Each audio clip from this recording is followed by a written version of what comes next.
before that, I think I want to ask all of us to give a big applause for...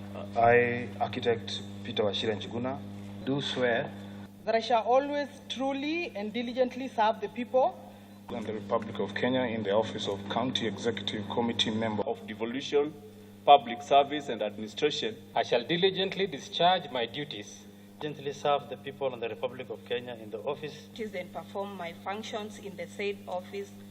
That I shall do justice to all, so help me God.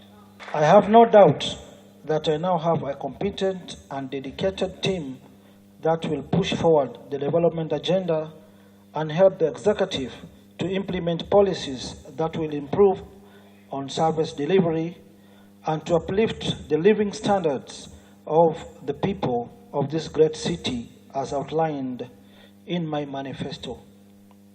I urge you to exercise high levels of integrity as you undertake your responsibilities in accordance with the Constitution and the law.